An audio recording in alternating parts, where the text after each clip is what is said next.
Hello everyone, it's John Cope from Cope Racing Transmissions. Welcome back to the channel. Today I'm going to not talk about transmissions. I'm putting a Holley Sniper electronic fuel injection system on my 440, which is in my 79 Dodge Power Wagon. And this is just a little helpful tip for people out there that are doing this installation on their Mopar, whatever you got. This is just a little tip to help you guys when you're doing this, the installation on a Holley Sniper. When you get the kit, which is a nice kit, I haven't tried it yet, but I'm hooking it up. Everything's nice, but I'm gonna make it just a little bit better. They give you a whole line, roll of fuel line, and then hose clamps to put it on. Now I'm gonna imagine the fuel pressure is going to be 50 psi, like it should be. I don't know that for a fact, but I think it's going to be up there. And hose clamps are okay; they'll probably do the job. But me being a race car guy, I love braided line, so I need to convert everything over to braided line. And I'm going to show you what I did on my vehicle. Maybe you want to do that to yours if you want to upgrade it. If not, if you do, stick around. I'll show you how all that's going to work.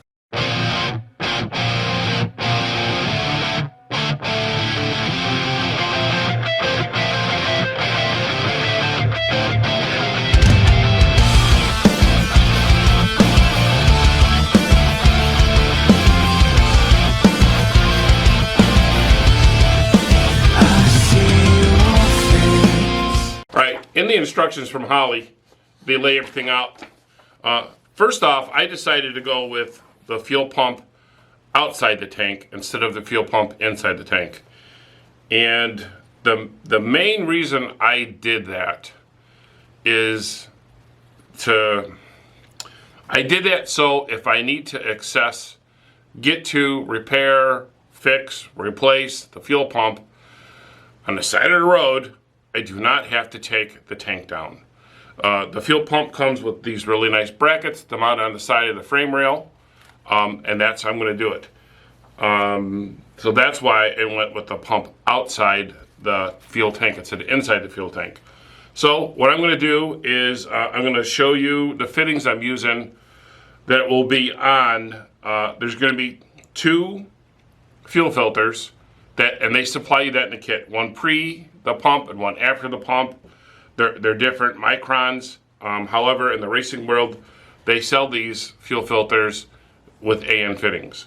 So, and I don't have those yet, otherwise I'd show them. So what I did, instead of running hose clamps, I want to run braided line and everything. But the fittings on the end of are push on. You put the little hose clamp on. They're both for. This is the pickup out of the stock tank. The fuel filters are that way. The fuel pump is that way. So they make fittings, and I'll let you know about it. That allows you to. Oops, that's saying it. These fittings allow you to go from a steel line to a braided line, and it's done with the compression union. You just have a little brass ferrule, and this will go on the line. You put the ferrule on the line, you tighten up the clamp, it compresses it. It's a compression union, and that allows you, instead of running braided or instead of running fuel line with hose clamps, you can run braided line as I did here. So this is the pump that you get with the kit from Holley, and I had to cleanly cut off the nipple that's on the end so I can slide the brass ferrule over the end and the inner hose fitting.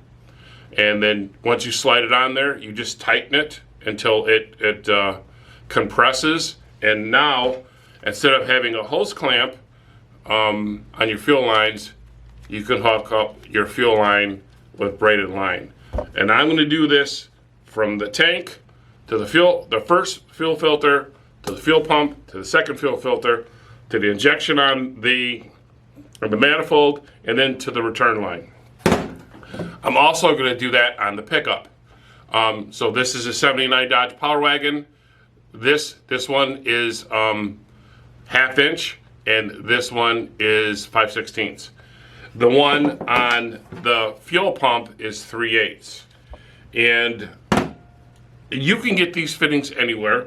I use them a lot on cooling lines when I convert 545 FREs over to 46 REs. I also have one when I converted, I have a 66 pickup truck with a Crown Vic front end on it, which has got a rack and pinion. So the rack and pinions are steel lines, the fuel pump, the power steering pump are rubber lines. So I use this same fitting, this compression union fitting to steel line on all those. On the cooling lines, I've used them on power steering lines, and now I'm going to use them on my fuel lines. I'm dropping all over the place. So you have to know what size the steel line is, and you can go wherever you want to go. You can go to Jegs, you can go to Summit, wherever you buy your fittings, and every manufacturer carries these fittings. So the 3/8 ones that I got for the fuel pump, they're described as 3/8 tube by or times -6 AN male adapter. And these are from Vibrant. I get them through my supply warehouse. And I'll put some part numbers and the links down in the description below for the 5/16, 3/8, and 1/2 inch. So if you guys don't want to look it up, you can just go there, take the part number, and go where you want to go. So my short video, it's my little tip. Braided lines instead of hose clamps. John Cope's tech tip of the day. All right, more part to you. Catch you on the next one.